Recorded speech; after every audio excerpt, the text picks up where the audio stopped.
The worker in the average mill, mine, shop, or factory was once a very lonely and faceless individual. He was a clock number, and his value was measured only in terms of productivity. He was fired at the whim of the boss. When his pay was cut, he took it on the chin and suffered in silence. But in 1936, the men and women in these industries made up their minds to do something about their deplorable conditions. They built the most powerful union of all time, the Steelworkers Organizing Committee, later to become the United Steelworkers of America and Canada. With the union came dignity and recognition. It brought the worker the right to speak his piece. It brought a cooperative relationship with co-workers instead of a dog-eat-dog existence. Out of the struggle to build the union has emerged a new term, industrial democracy. Out of the bitterness has grown a more rational labor management relationship which defines mutual rights and responsibilities. The key to this dramatic change is the United Steelworkers of America, the union of more than 1 million men and women who work in the mills, mines, and factories.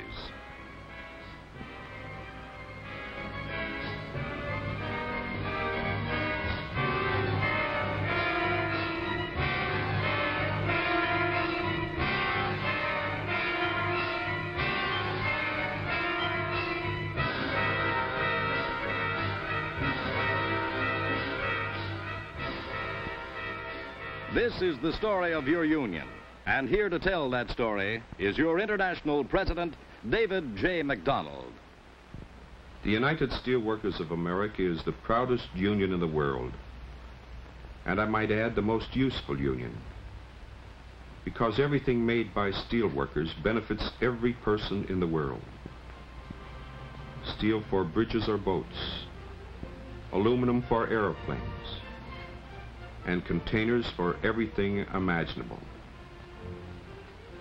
Let's start our story with you, the member. What happens from there? Well, as you know, you're a member of a local, and you elected your own union officers right from your plant. There are 2,406 steelworkers local unions in the United States and Canada. Some of the locals have their own buildings, while others will rent halls or storerooms for meeting places. What does your local do for you?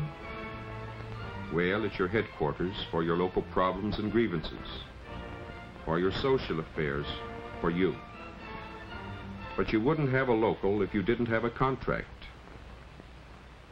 It's interesting, I think, to tell you that we have some 2,000 individually signed contracts with firms whose manufacture concerns, among other things, basic steel, steel fabrication, iron, aluminum, non-ferrous metal, and allied manufacturing.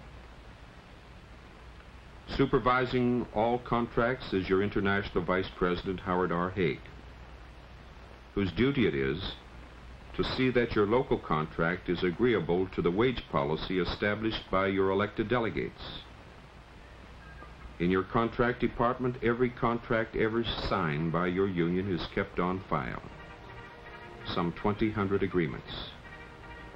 And it's the job of the people in this department to know what's in those contracts too, so they can put their finger right on a particular problem or a particular settlement when the occasion arises. We have a Constitution which governs our rights, responsibilities, and privileges as union members. Everybody in the union is equal under that Constitution, drafted at conventions by representatives elected from the local membership. Yes, this is a democratic union. Our officers are chosen by secret ballot. Our policies are determined by elected representatives. Union negotiations are carried on by a wage policy committee elected by the local membership. This is the office of John Kniff, who serves as administrative assistant to I.W. Abel, your International Secretary-Treasurer. Working hand in glove with Mr. Abel is Clark Appleby, chief of the accounting department. This division has 45 employees who work with the most modern accounting machines. Here, to help the locals keep their accounts straight, is your International Secretary-Treasurer, I.W. Abel, who is holding a staff meeting with his home office assistants. He also heads a group of 10 traveling auditors who alternate in checking the books of your local every 6 months.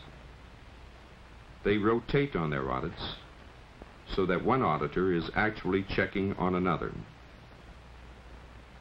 In addition, your International retains one of the most distinguished firms of certified public accountants in the nation, whose clients read like the who's who in big business.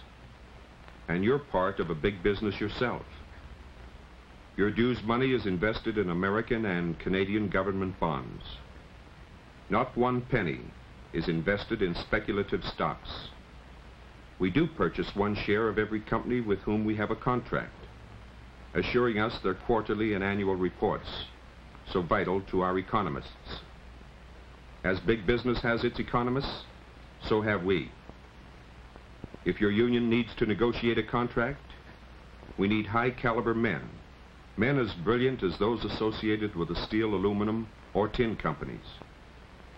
The duty of our economists is to figure and project the earnings and profits of the companies with whom we do business, to know all about production from the mines to the finished product. It's this data which is invaluable when we begin negotiating a contract.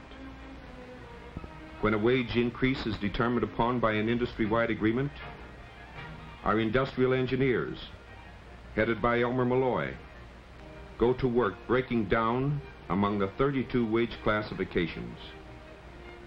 It took this department 7 years of research to work out our wage and equity program in basic steel. And now they are setting it up in fabricating steel. In this way, faulty wage structures are being replaced by a fair-to-all process of classifying jobs. Millions of dollars of back pay have been won for people whose work has been upgraded. Today, steel labor and steel management have respect for each other. And as I've so often said, a mutual trusteeship for the investor. Unless people invest money in the companies you work for, you don't have work. All that we have ever asked from management is an even shake for you, the men and women who make the goods that bring profits to everyone. I respect the investor, and so should you. We're in favor of the investor getting dividends as high as humanly possible, but not at your expense. You're entitled to some of that money for the work you have performed.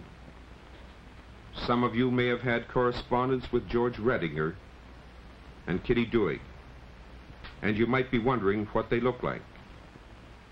This is George Redinger, my capable assistant, and Kitty Duig, my secretary. This is Vince Sweeney, your Director of Public Relations. He's working with his staff on the next issue of Steel Labor, which is your monthly house organ, selected by experts in the field of public relations as one of the finest publications of its type.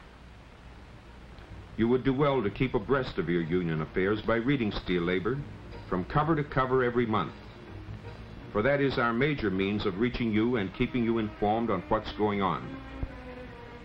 In addition, this department handles your television programs and your printed materials, such as the brochures that we issue periodically.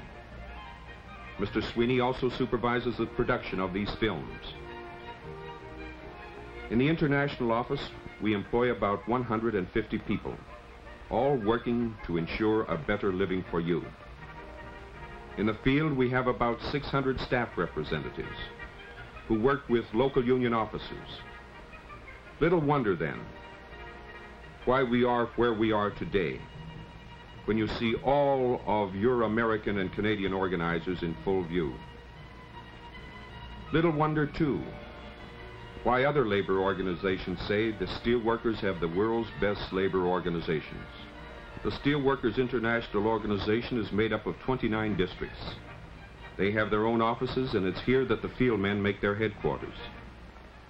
Some staff men handle 3 or 4 local unions, while others might be confined to just one large one. However, let's visit a simulated district office and see what the district director does. Here, as in other districts, the directors have weekly meetings with their staffs and discuss the problems of various locals. Perhaps the problem of one local might be solved by the experience of another. An exchange of ideas not only stimulates their thinking, but aids them in helping with the questions raised by your local. The number of members in a district will range from 20,000 to more than 100,000. Every district director is automatically a member of the Board of Directors or International Executive Board. And every 2 months or so, when I call these men to a meeting, I assume the duties of chairman of the board. It's here that we thrash out our national problems. In regard to an increase in your wages, this isn't settled by myself nor the board, but by you, back home at the locals. You elect men from the mills and plants to the Wage Policy Committee. Your representatives tell us what you want, and if within reason, we then set up the machinery to bring it about. Wage Policy Committee members are elected by you for a 2-year term. But let's continue to look around our offices, which are set up solely to be of service to you. Here is John Paston, who heads up our negotiations for our clerical and technical workers. In some companies, we now have a majority of the so-called white-collar workers in our union. Here are our specialists in the field of pensions, insurance, and hospitalization. These men are top-flight experts. They know what the company can afford, and they use this knowledge for your benefit. They are constantly traveling all over America, dealing with every company. We retain Murray Latimer, the nation's best actuarial expert, to show what will be needed to do a sound job in these fields of pensions and insurance and hospitalization. He receives information from all of the companies on payroll turnover rates and other vital statistics. Your fringe benefits are the best in labor, only because we never send a boy out to do a man's job. Your safety is paramount in our minds at all times. But safety is every man's job. Your safety director, Frank Burke, travels over the nation, instituting joint safety committees at the local level, staffed by representatives from management and labor. Our safety record is good. Edward Nasser is in charge of workmen's compensation. He's in constant touch with compensation attorneys in the various states, for every state has a different workmen's compensation law. As an example, here are the different types of booklets covering these laws. One for every state, and one for you, so that you'll know what to expect through workmen's compensation. Maybe you can obtain an idea by now that your union is a good-sized organization, one that's competent, capable, and qualified to earn the respect of the employer as well as you, the employee. And we want to keep it that way. That's why I want to point out to you here and now that I would like you to become a part and parcel of union work. Get interested in union activities and affairs, for we're growing, and we're going to need more help in running the affairs of this union. Remember, the International is only as strong as its locals and its members, and the ability and active interest that you put in at the grassroots level will be automatically reflected in our work here. Well, on to another office that's busy working for you. Here's John Mullen, director of our Political Action Committee. It's his job to keep you informed on the right and wrong candidates for whom to vote on issues that will affect you. By wrong, I mean candidates that are openly opposed to such things as improved workmen's compensation, pensions, supplemental unemployment benefits, and so forth. In Washington, Nordy Hoffman works with the congressmen and senators. Buttonholing 531 congressmen and senators isn't exactly an easy task. It's the job of these men and our whole legislative department to inform our legislators of the conditions that exist and to see that something is done about it, whether it be Social Security, more schools, a road building program, or any of 100 things that will help build a better America. They don't always succeed in getting their point over, but they do try to inform the legislator about the steelworkers' viewpoint, a viewpoint that we express because we know that it will help benefit your next-door neighbor, your county, your state, and your nation. I think you know that they do a good job. While I'm on the subject of congressmen and senators, in fact, on all political action, let me remind you, every year there are elections for some office, be it in your community or all the way up to our National Congress. To make sure that the right candidates are elected takes money. When you're asked to contribute to a political action fund, give willingly, please, because it goes to help men who have the interests of this nation at heart. It's been said by some that labor is a wheel of the Democratic Party. This is absolutely untrue, and I hope labor will never be a wheel of any party wagon. All we want to do is to try to inform you of our studied findings regarding candidates, policies, and issues, so that you can make up your own minds on the basis of the facts. Actually, the record will show that labor on many levels has endorsed more Republicans than the National Association of Manufacturers has endorsed Democrats. And while we're in Washington, let's take a look at your legal department and Arthur Goldberg, General Counsel of the United Steelworkers of America and Special Counsel to the AFL-CIO. There's only one way to fight fire, and that's with fire. If the great and respectable corporations that we do business with can have intelligent legal minds, then so must we. And I know that in our contract negotiations, management has not found our legal guidance wanting. One of the departments that I take great pride in telling you about is our educational division, directed by Emory Bacon. Here you see him making plans for the college training that we give to some 20,000 men and women in 107 colleges yearly. Your local union officials will be glad to tell you more about this. Here for 2 weeks, our men receive instruction in parliamentary procedure and the way to handle a grievance and so forth. Because through education they will become better informed citizens for their community and better informed workers for their union. As steelworkers, we're interested in the work of other steelworkers throughout the world and how world affairs will affect all of us. This is Elmer Cope, our Foreign Affairs Director, who makes his headquarters in a plane or a boat. His job is to scan the activities of steelworkers and steelmakers throughout the world. He watches new processes, new time studies, and automation throughout the pre-steel labor world. His reports come directly to me, so that I in turn can inform you.